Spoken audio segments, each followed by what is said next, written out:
Hey everyone, Brandon Harvey here. And before we get started today, I wanted to tell you once again about a survey we're conducting here for Sounds Good. It's a simple survey that will help us learn more about you, no matter how long you've been a listener of Sounds Good or how frequently you listen to the show. If you would, take a few minutes to go to gradient.is/podcast survey and let us know what you think. There are some questions about your listening habits, what other podcasts you subscribe to, and what you like or don't like about the show. Again, that's gradient.is/podcast survey. And along with the survey, if you do like what we're doing with Sounds Good, would you mind going to iTunes and leaving a short review? It really is the best way to let other people know about the show. We really appreciate the support. Thank you so much, everyone. Now, let's jump into the show.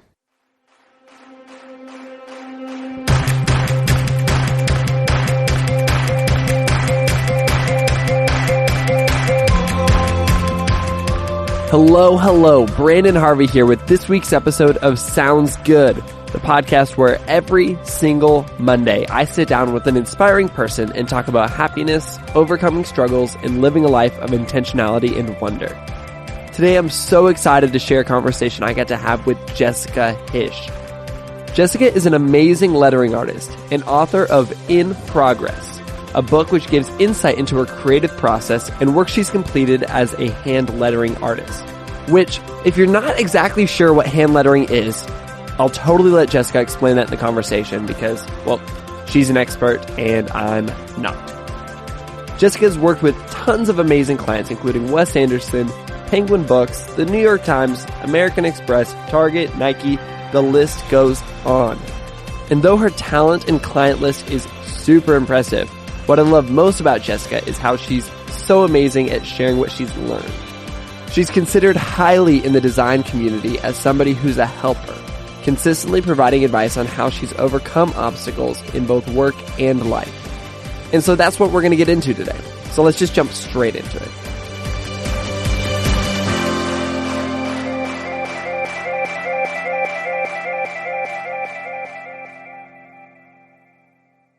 All right, I am on the line with the incredible Jessica Hische.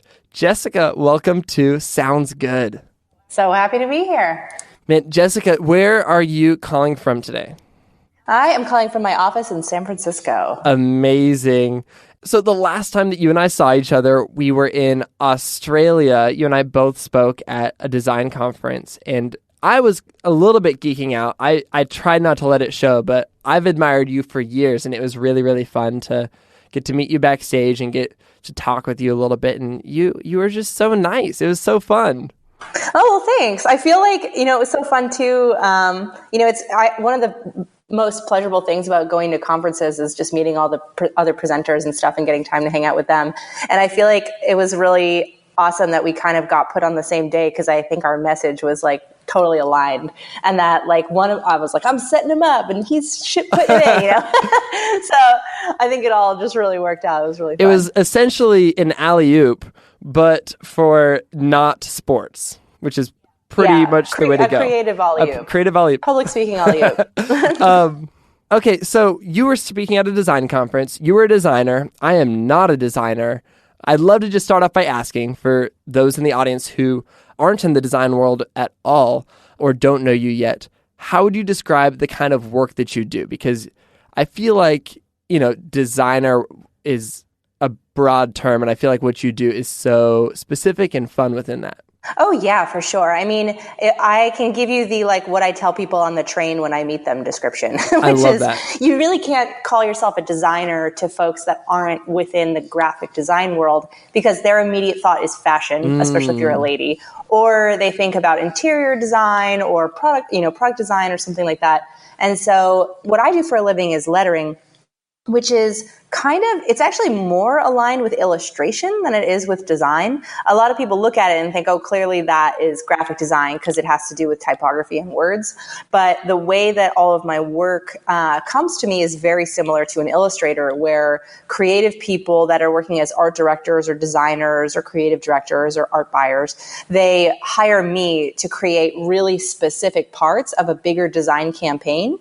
So pretty much graphic designers always have the problem of explaining to their parents or explaining to other people what it is they do for a living, because they're not creating the assets themselves for the most part. They're using other people's photography or commissioning photography or using other found illustrations or commissioning illustration and then curating that into a layout. They're coming up with the story that they want to put together and, the general layout and design of what they want to put together, but they're not actually creating those assets. So being a letterer, like what I do, is to be an asset creator for a designer, essentially. So typefaces are something that I do sometimes, but type design is really different. So type designers make fonts, and they're basically like skyscraper architects in terms of the creative process compared to people that do lettering, which I've made the comparison of like your uncle that built you that really killer dollhouse that no one else has and will never have again. Yes.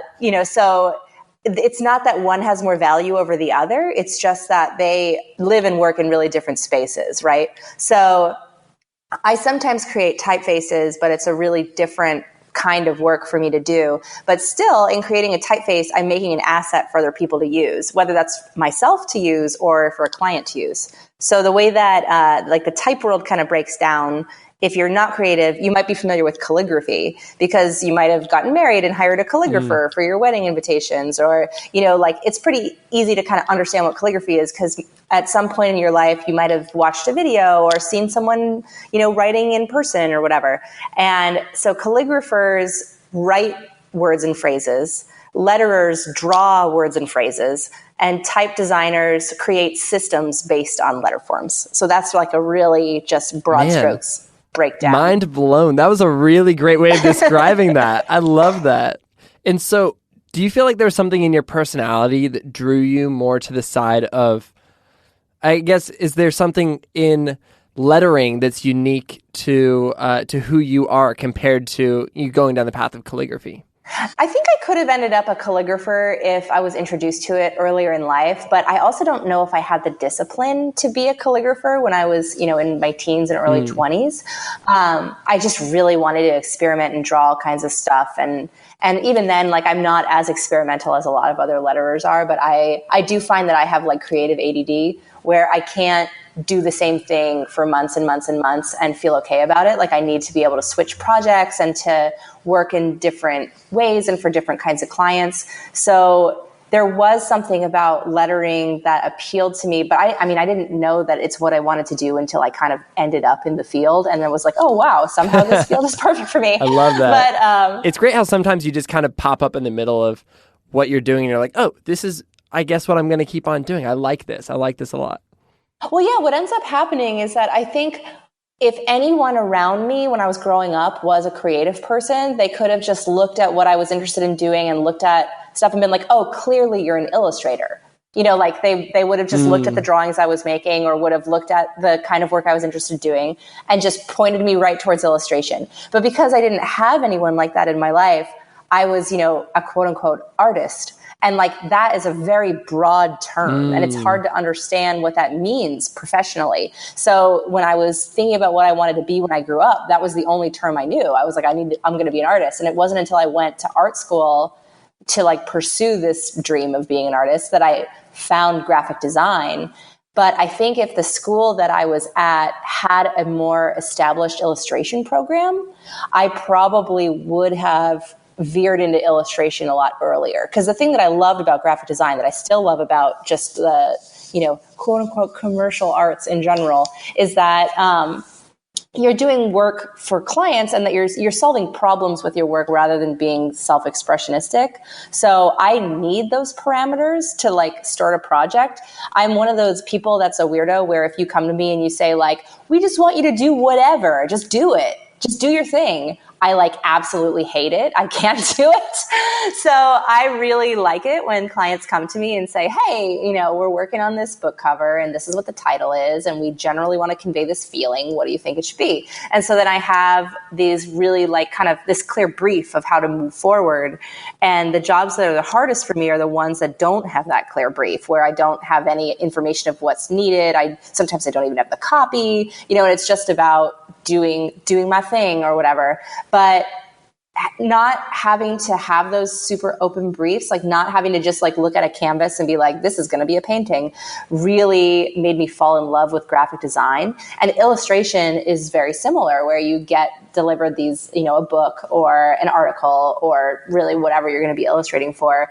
And then you have to read that thing or research that thing and then create art that's a reaction to that specific thing. But someone is ultimately asking you to solve that problem and to deliver a piece of art in reaction to it. So you have this other person that is looking to you for whatever it's going to be, and that your goal is to like satisfy that person who's acting on behalf of a client or is the client.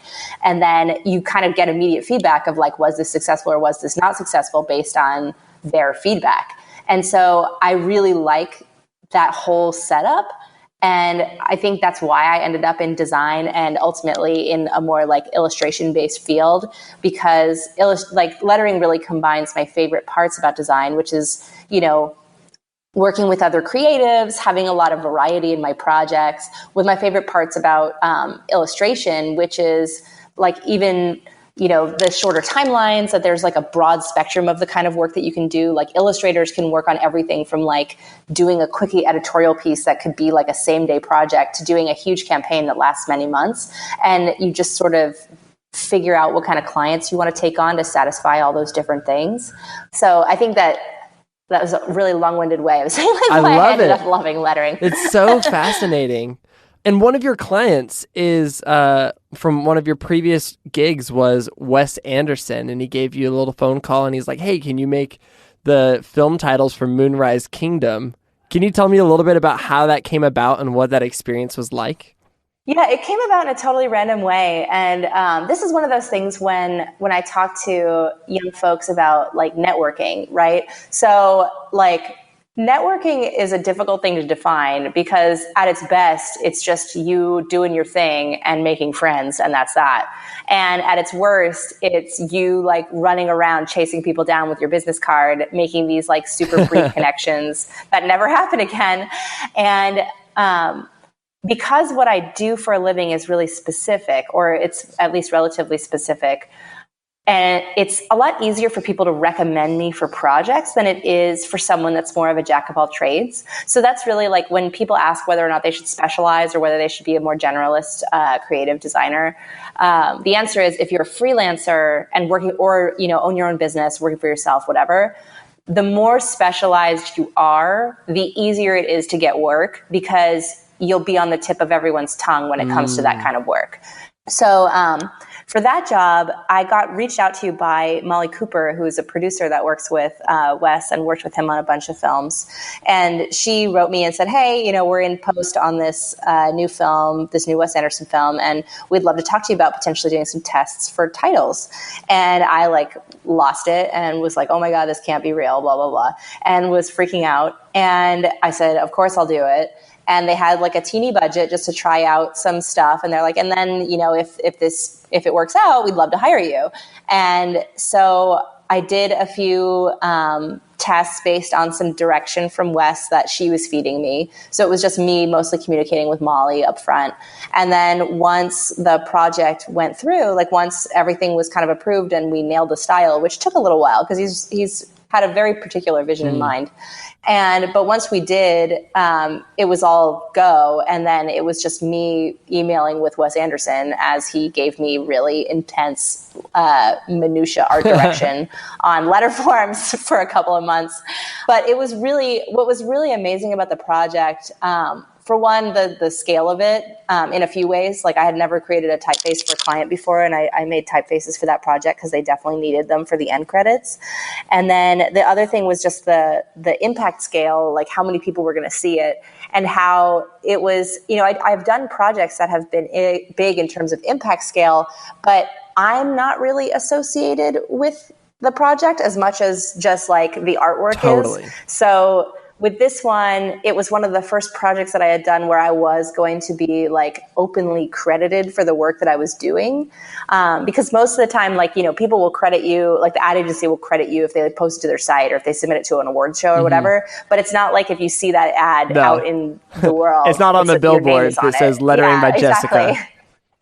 Exactly. It's just not there. And that's just how it works. So that was really cool. And then the other thing that was really awesome about the project is that I realized how defensive I was with clients a lot, where you hear it a lot. You see it a lot on social media, and you see it just at conferences and what people say out loud and things like that, where everyone's always talking about the client ruining the project, or the client, you have to watch out because the client gives you terrible feedback and the client says this and the client says that.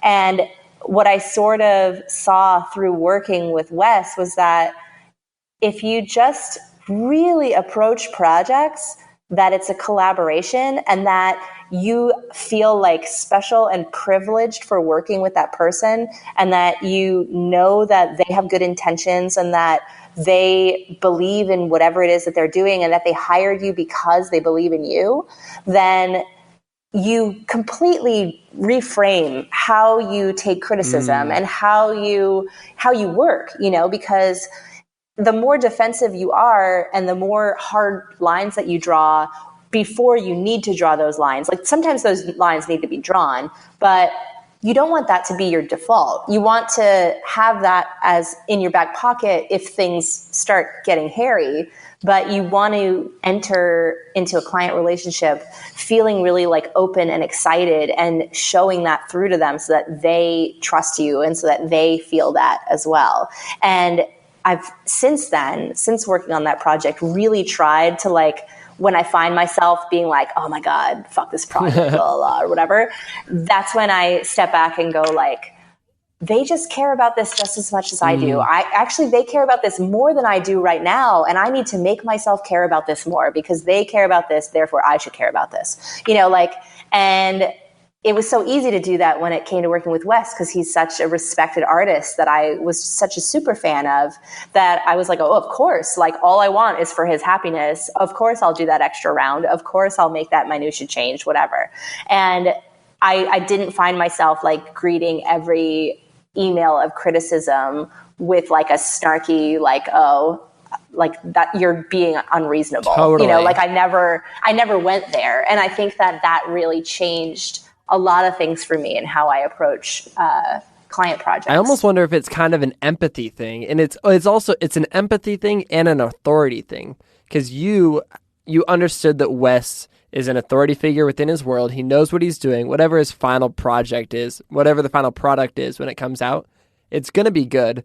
And because you probably had a little bit of a relationship with his work, you could empathize with why he was coming down on these specific things and wanting to change this and that. I think so, but also too, I think it's really easy, especially when you are more of an expert on a topic than whoever it is that you're working with, that you dismiss their feedback as being improper or, as being not the right solution or whatever, when really it's about realizing that they are an expert on this thing that you are to create artwork for. Like, you're not an expert on their business, they are an expert on their business. What you are an expert on is creating the artwork that they are asking you to create for their business, but that ultimately you have to listen to them if they say that artwork is not appropriate for their business, because they know their business better than you. Exactly. And so it taught me different ways of being empathetic and how I could still use my expertise and authority in communicating with the client without being dismissive of feedback, and I think that is a difficult thing to master and takes time. And I see a lot of younger designers jumping to defensiveness earlier on because they see everyone around them being torn down by clients or something, because everyone's talking about it in that way. They're saying like, oh yeah, you got to defend your work because the client wants to ruin it. And that's not the case at all. Like, no client wants to ruin the work. The client wants to give you feedback, and some people are terrible at giving feedback, and you need to figure out a way to like read through their feedback to get to the problem. But there's not a single client out there that it's their sole prerogative to like give you a hard time and ruin the work. Like, that's not what they want to do. That totally makes sense. 100%. And I like that you're coming out of this with like, here's how I get to apply this cool lesson in all these other ways. And I want to switch gears really quick and talk about kind of the way that you share your work. I think that you've done a really, really good job. You mentioned this earlier of advocating for what you do and sharing about your process and everything. And that's something I've really admired about you. And I feel like I've truly gotten to know you over Twitter. And I've seen some people call you an oversharer, and you yourself have called yourself an oversharer. And coming from somebody else who is definitely an oversharer, I wanted to ask you, was that a choice that you made, or is that just something that you kind of fell into? A little bit of both. I think like I wasn't always such like an open person, but to make like a really weird comparison, I remember being in high school, right? And then in high school, if there was a secret about you, or like, you know, if there was some random thing that you didn't feel like sharing publicly, or something was going on in your family, or you were having some like secret, you know, crush on some other person, and someone around you found out about this like thing that was not public, everyone would flood you and try and figure it out, right? Because people just love to dig up gossip and figure stuff out. And the problem with that is that you lose control of your own narrative, right? So then all these other people trying to investigate these things around you end up crafting this narrative that you could have had total control over had you just released the story, before it was a hot topic or whatever. Not saying that everybody has to do that, but it is a way to sort of make sure that whatever is being said about you or whatever you're doing in your life, you get to be the one that dictates the story that's told about it. And so that's why kids that went around being like, oh my God, I made out with so-and-so. I'm in this amazing church thing. Cause, everyone's like, oh, shut up. I don't even care about you anymore, So like nobody cares about even the craziest things if you're the one saying it out loud and you're the one just like shouting it from the rooftops. They're like, okay, got it. Cool. Your life is fine, whatever, But if you hide that, everyone wants to figure it out. And so I found out a little bit about that, like kind of after I got out of high school, out of my small town, that just like if I lived my life more openly and just, was very matter of fact about the decisions that I made and was just like, whatever, this is the best thing for me. This has nothing to do with you. And it was just all about being truthful and honest with how, like the things that I wanted to do, assuming that they wouldn't hurt other people, that it was just super freeing. Like there was just something that was so amazing and freeing about that. And also it just really made it so that it felt like I never had to deal with gossip again, that I never had to deal with, people trying to pull me apart, just because there wasn't anything to pull apart. I was just letting it all be there, and if you wanted to pull out the things that were there, my response was easy. It was just like, I'm sorry that you don't like that thing that is an essential part of me, but that's me and it's not you. Like it's optional for you to pay attention to this. This is not required reading. And so I think that was the thing that was really freeing about Twitter for me, is that you didn't have to be following everyone that followed you. So it felt like you could really curate the people that you were into and like what you were seeing, but that everyone and their mom could follow you. And so when I use Twitter really differently than a lot of people that use it too, because I have such a big audience, like I treat it as like shouting into the void, and sometimes like the void writes back to me, and so it ends up being this way for me to have almost like a customer service line, or just like a way for fans to interact with me that feels very personal, but also a way for me to just say stuff that's going on in my head as a way to like, save it for later, or just like make a joke to an audience of no one but everyone, And so it allows me to be kind of like silly, and anytime that something even remotely witty pops into my head, I like tweet it, or anytime I have one of those like stupid, like profound thoughts that we all have in the shower or whatever, like it's the perfect place for it because it goes away so quickly too. It's not like it's saved forever for me, but for no one else, because no one else is diving in deep into like years of tweets to read these like little random brain snippets from 2013 or something, Totally. That fully makes sense. And I love that you you talked about this idea of sharing these things that are truthful and just putting them out there. And the cool thing is that those truthful things that you're putting out there have become super helpful.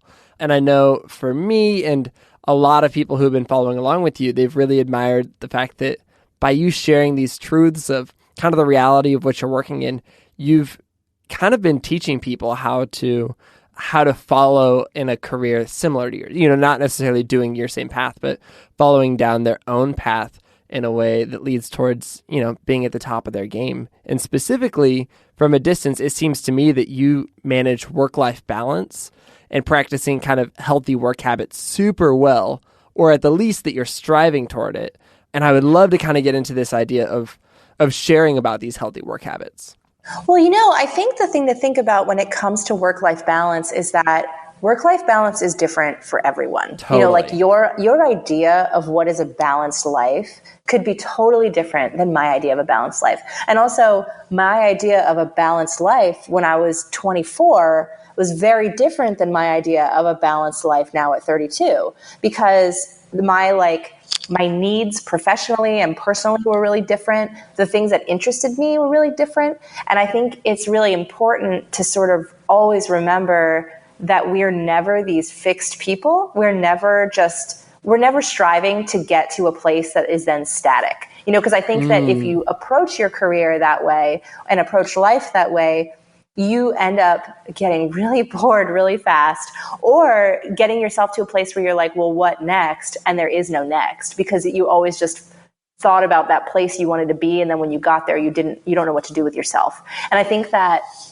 I think that's one of the things that's really beneficial of being in a creative career and being in a career where, we have to be more flexible and we have to be paying attention and we have to be, working towards like, what is the next thing that I'm going to do? Because we don't have these set in stone, like salaried positions all the time. And, it's not a part of our generation to work at the same job for 40 years. That's just not a thing that is a commonplace behavior, because most of the businesses that folks our age are working at are not going to be around for 30 years, and they're not expected to necessarily, And so people end up struggling because they come up with this super clear picture of what they want their life to be like, and they work very hard to get to that point. And then when they get there, it always will fall short.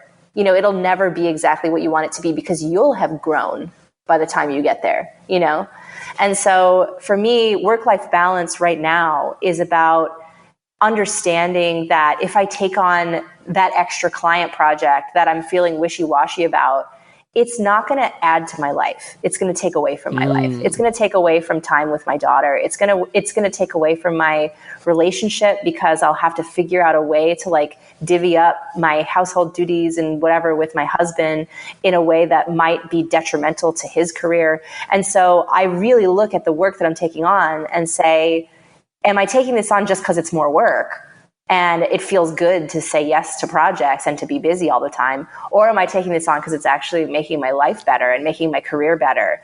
And those are real questions that I have to ask myself now that I like have other people that depend on me, and it's not just me working alone, until whenever I feel like quitting.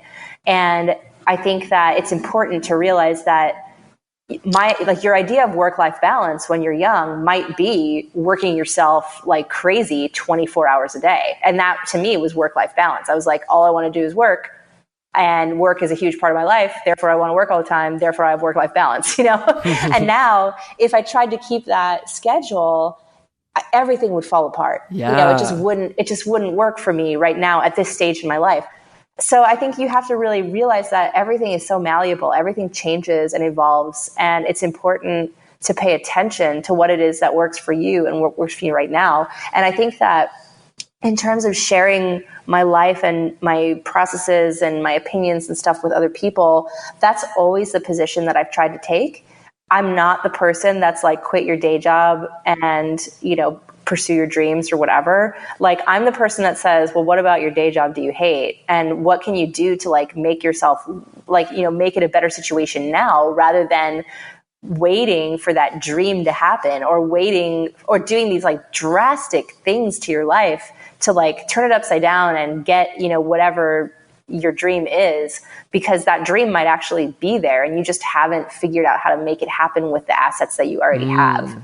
And I think that people just get really intimidated, because they see all these like stories of people out there doing their thing and like doing great work. And it's part of like being a professional where you usually want to put your best foot forward and you want to like project, success, because if people perceive you as successful, then more work will come to you and, clients will look, oh my God, here's an amazing, super prolific, successful person. I want to work with that person. And that for sure happens, but some people don't know how to balance that like professionalism and, public persona with who they are as a person and what they're going through. And I have always just tried to share the whole package rather than just sharing like what I want people to outwardly perceive me as being. But part of that is like, I want people to know that I'm a person and that like, if you say something shitty about me on the internet and like tag me in it, I'm going to see that. I'm not like a robot, And I think that the more human you realize all these people that you admire are, and how everyone like, and it's something too that I think anytime that you're going through something hard in your life, it's really easy to get mad at other people for not understanding how hard your life is, like for looking at someone that's being successful or someone that is talking openly about their struggles, which are nothing compared to your own, like not that I have struggled a lot in my life, but I've had some hard spells and I've seen friends go through much, much, much tougher shit. And it can be really easy to get angry at other people who like are projecting 100% success all the time or talking about struggles that are actually non-struggles and stuff like that. And it's just really important to look back and be empathetic and to look at other people and what they're doing and realize that like whatever they're showing you in the world is only a portion of who they are as a person, even if they're sharing so much, like even if they're sharing quote unquote it all, that is really only a part. You're only seeing a part of who they are because it's impossible to know someone from something that they're sharing in that moment. And I think the more empathy that we can build up for other people in the world and for other people's situations, the easier it is for us to look at our own situation and to say like, hey, I actually have stuff to work with here. It's not all lost. Like that, like other people are struggling harder than me, but I'm not going to use that as a way to like drag myself down and say, oh, poor me, because I can't make anything out of my privileged life, whatever. It's to look around you and be like really thankful for what you have and to, use it as a toolkit. Like all of your pros, use it as a toolkit. All of your cons, use it as a toolkit. All the things that you struggle with can actually be strengths if put to the right use, and it's just really important to be aware of everything that you're good at and everything that you're bad at and trying to like use those to your advantage in some way or another. Your struggles can be used as your strengths. I love that. Yeah, because I can look at the work, like for one, I talked about having artistic ADD where if I get hired to do a project that is like 6 months long and brand extension and you need, it's like heavy involvement, whatever, I'm going to just be horrible at it. Like I'll be so bored and dragging my feet and complaining or whatever that I know that it's not a strength. I don't have that strength. I can't be that person, but I can use that as a way to reinforce the kind of work that I do want to take on or to establish relationships with people that I would want to partner with to take on that portion of the work that I'm not good at, And I think that it's important to recognize your weaknesses and then to ask yourself, like, wait, is this a weakness because I haven't tried it and I'm afraid of it? Or is this a weakness because I've tried it and I just actually hate it? 100%, yeah. And there's a real distinction there because I think, everything's uncomfortable when we first start doing it. But it's important to like try to give it a real try to see if you like it or not.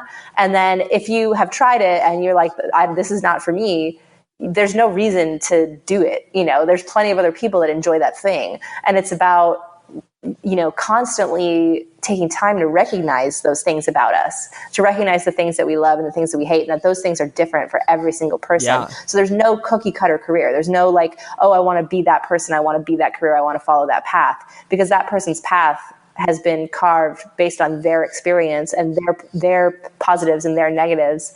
And you might be completely different from them as a person, even if you ultimately want to end up in the same place. So it's about like figuring out what your end goal is and then trying to carve a path that makes the most sense for your life rather than trying to follow someone else's life. Totally. And by doing more and more things and figuring out what you hate and what you love and what you kind of like that you weren't expecting to like, that gives you a much more clear indication of what your path is.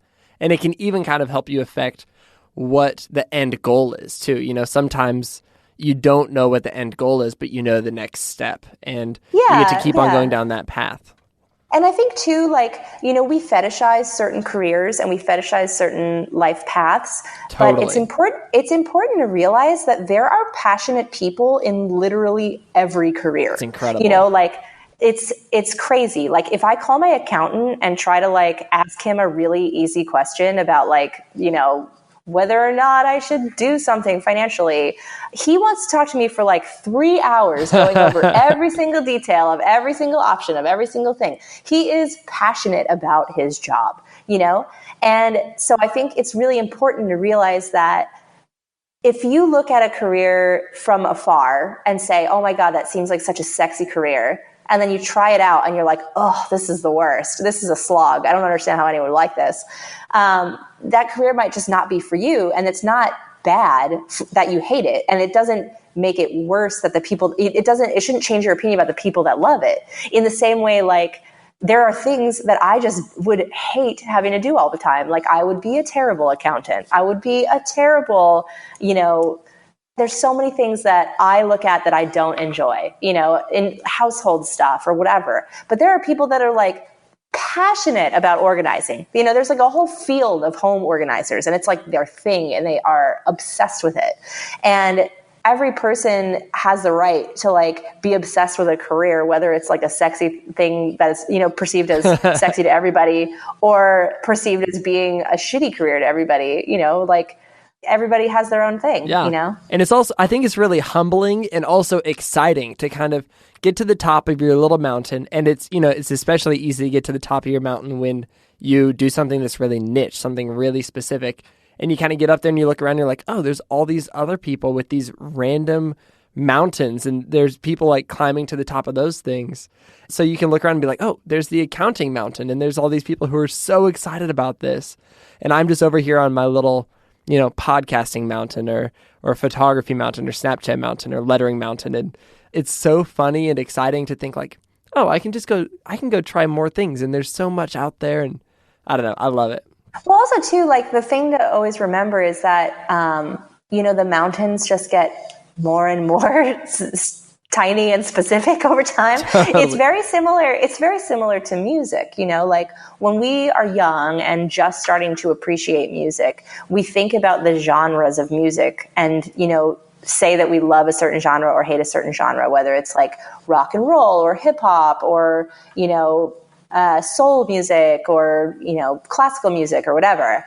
But if you decide like, oh my God, I love rock and roll music. And then you start realizing, oh, but wait, rock and roll, there's metal, there's indie, there's this, there's that. And then within indie, there's like folk indie and there's this, and, you know, and all of a sudden, like 10 years into your music appreciation, you're listening to some like band that's described as like Swedish math rock with a synth vibe, you know, whatever. And then you're like, oh, I guess I like Swedish math rock is my genre that I like. And then that gets even more specific, you know, and your careers are like that too, where you start off being like, I'm going to be an artist. And then you're like, oh, I'm going to be a painter. And then you're like, oh, I'm going to be an impressionist painter. And then you're going to be like, oh, I'm going to be a post-impressionist painter that focuses on X medium or whatever.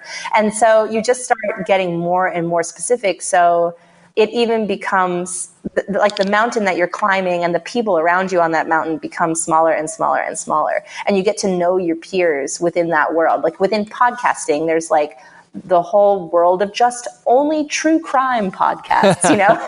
And then within the true crime world, I'm sure there's like a micro genre of just LA true crime, you know, whatever.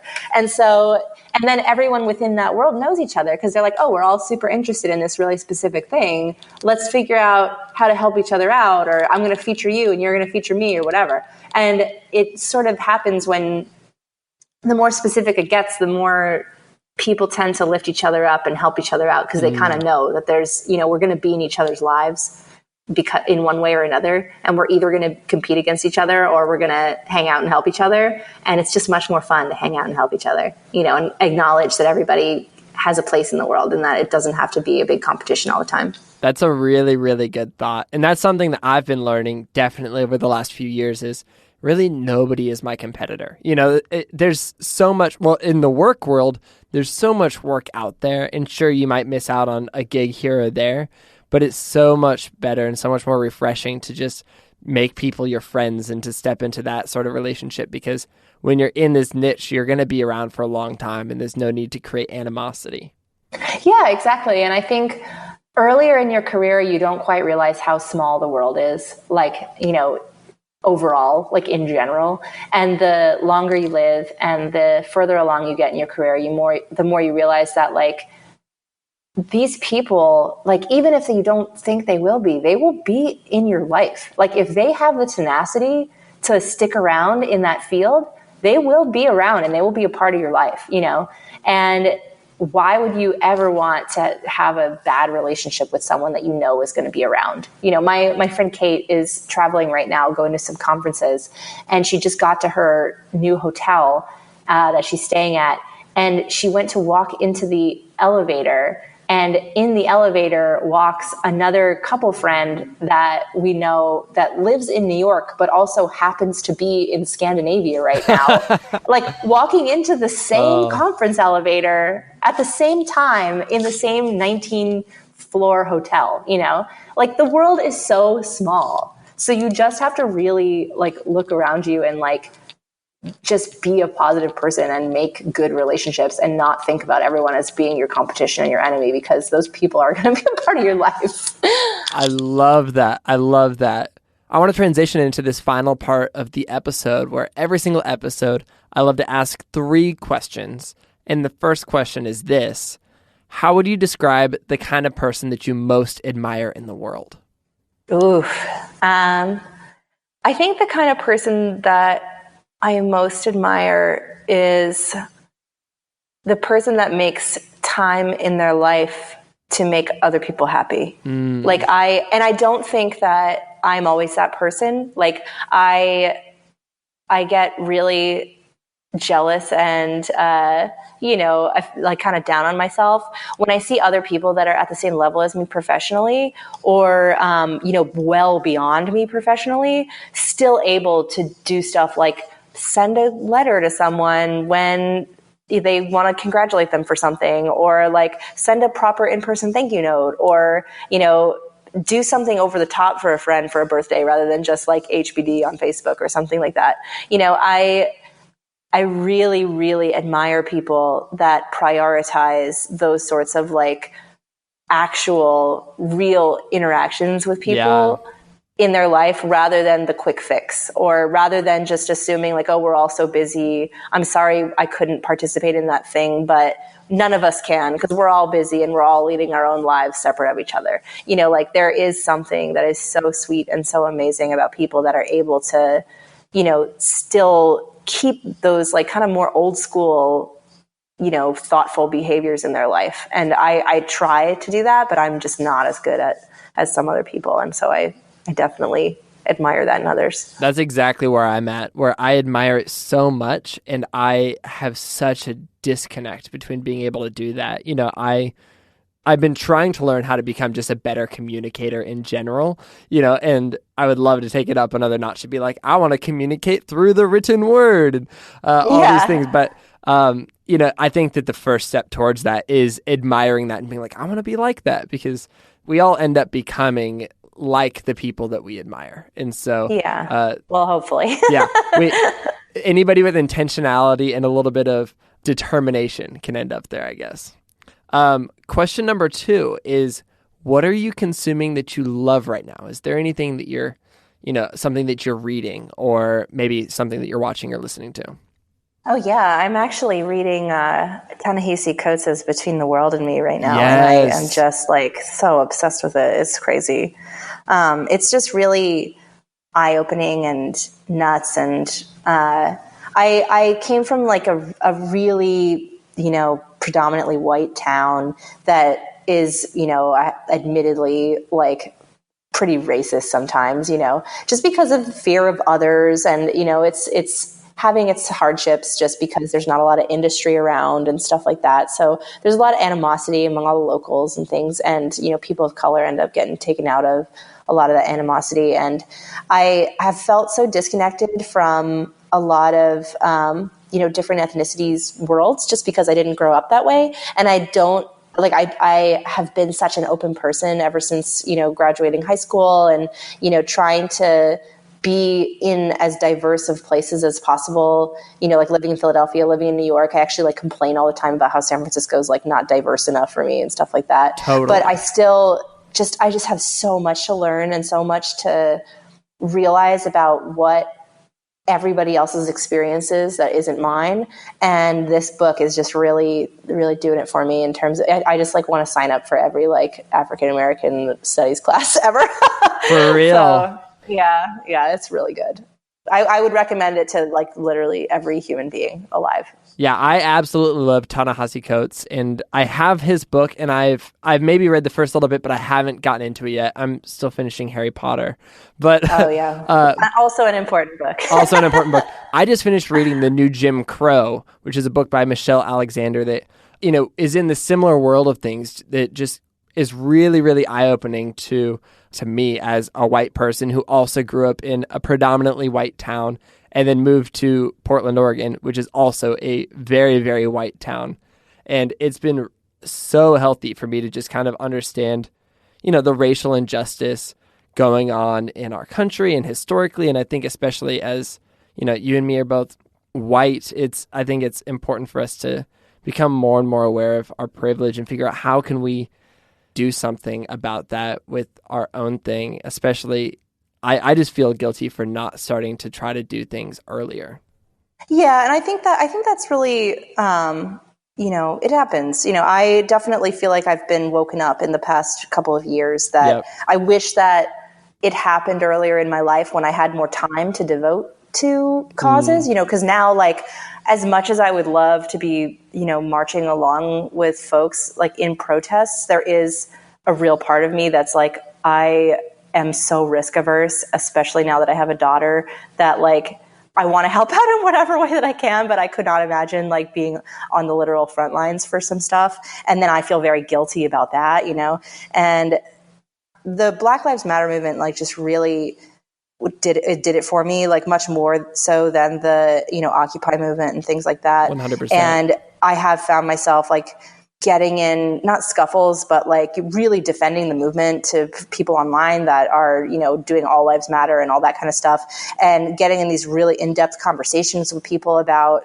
why that's not a thing and why, as much as you can't be like post-racial yet, Yeah. I get in these long conversations with people that I just, I think everybody should be equal. Like, I feel like we're doing a disservice by setting people apart in general and whatever. And I really feel it's very important to understand like both sides of that coin, where like even in Between the World and Me, like a lot of what he talks about is like people's own perception of whiteness, like basically like aligning yourself to being a white person.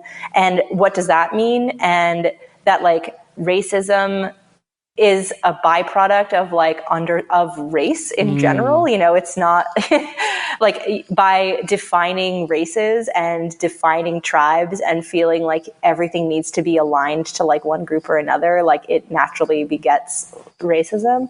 But that at the same time, you can't just erase all this history, and you can't assume that like, oh, if we just start everyone off at the same place right now, it'll all be okay, because some people just are dealing with so much baggage and badness and disadvantage from just so many generations that it's really tough, because I want to be a person that is just like, everyone's a human, everyone's the same, I treat everyone exactly the same.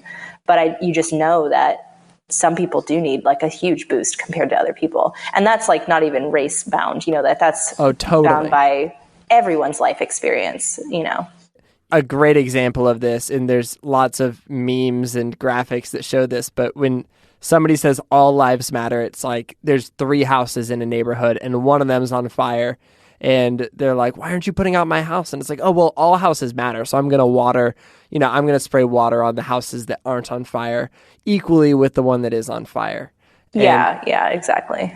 And yeah, you're right. It's not necessarily always on racial lines, but something I learned really, really well, and I think that the new Jim Crow explains it really well, is there's been systematic oppression of African Americans in our country for so long that, there is a significant disadvantage that is clearly along racial lines, whether it's overt or underneath the surface. And that's why Black Lives matters.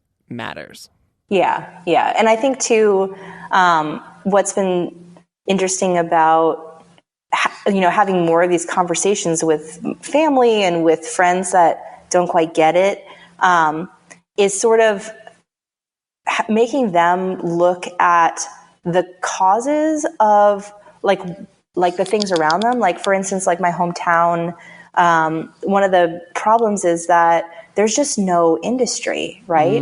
And so there's just like not a good way for people to make money. And because of that, the folks that end up moving into the town are people that are of a lower socioeconomic class, which is totally fine, like that they're moving to a place that it works for them and they can afford to own a house and all that kind of stuff. But my hometown, a lot of the folks' perception is that these new people are what's bringing in the problem, when really the problem was there all along. Yeah. And they just know how to maximize, or like they're moving to a place that they can afford to raise a family, because they couldn't afford to raise a family in a previous place. And it's just seen, because it's happening simultaneously, that people of different colors and races are moving in, that the problems that are happening are because of them. But it's the problems that were happening in the first place, of no industry, of, industries collapsing. Those are the sources of the problem, not these new people, and like, it's really difficult for people to see that, Yeah. And it's all cyclical too. Like, there's this idea, it's called the 5 levels of prejudice, and it creates a circle, but it starts off with stereotypes. So it would basically be saying like, this other kind of person is responsible for all of my problems. And sometimes it starts off way smaller than that. Sometimes it's bigger than that. But then you say, oh, because of that, I'm going to avoid that kind of person. Like, step 2 is avoidance. And sometimes that happens really obviously. It's like, I'm going to like move to a city where there aren't those kinds of people, or I'm going to not talk to those kinds of people. And sometimes it's just like, oh, I have more money, I'm going to live in this type of neighborhood. But then when you are not with those people, you kind of forget that there's some humanity behind them and that they're just like you. And then that's when discrimination kicks in. And then discrimination leads to violence, and violence can, the end of that concept of the 5 levels of prejudice is genocide, where, systematically attempting to destroy entire groups of people. And it's scary that it just starts with that beginning part. And I think, Michelle Obama's speech during the Democratic National Convention, said a thing, really clearly to me, which is that, with all the, police violence and all the protesters, it's just both sides are just so concerned about keeping everyone safe. Totally. Everyone has the same goal in mind, but the other sides can't see it, Every side thinks that they're trying to destroy each other when really everybody has the same goal. Everyone just wants to be happy. Everyone wants everyone's kids to grow up in a great place and without fear and all this kind of stuff. And it's just really difficult to understand. And that happens in every interpersonal relationship ever. Absolutely.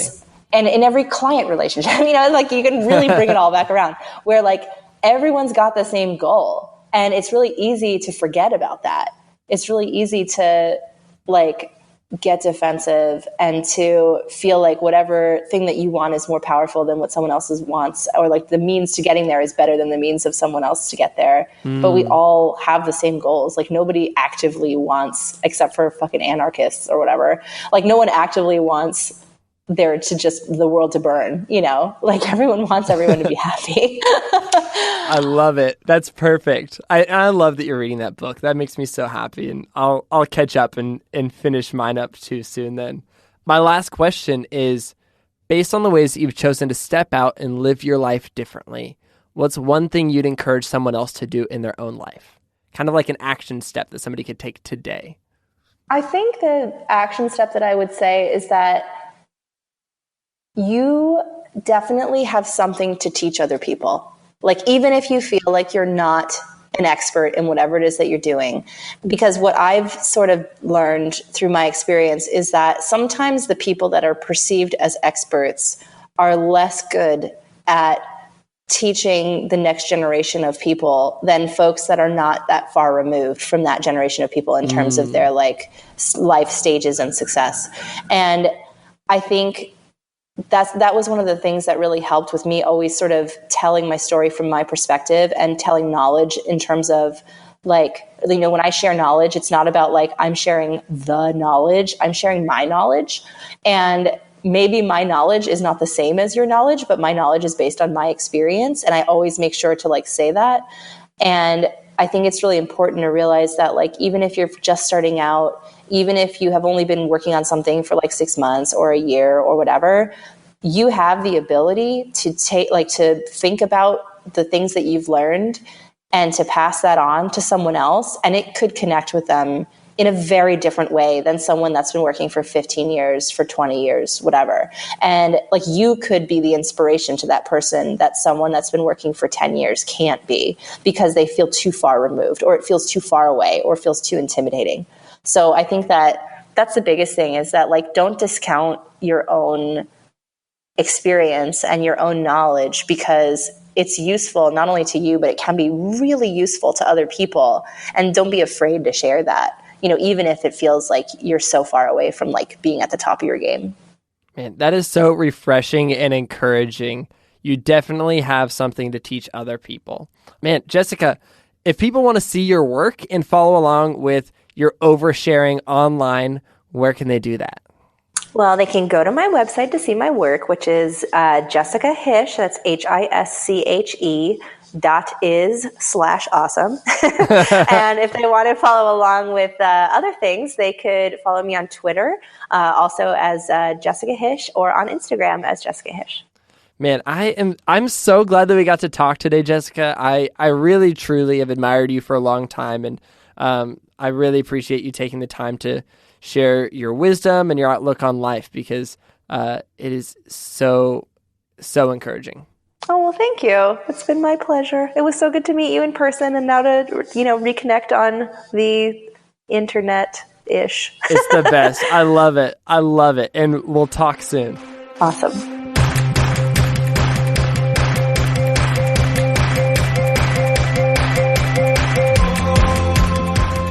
Sounds Good with Brandon Harvey is part of the Gradient Podcast Network and is created in collaboration between me, Brandon Harvey, and Gradient. Check them out at gradient.is. That's gradient.is. Thank you so much to each of you who tuned into the podcast this week.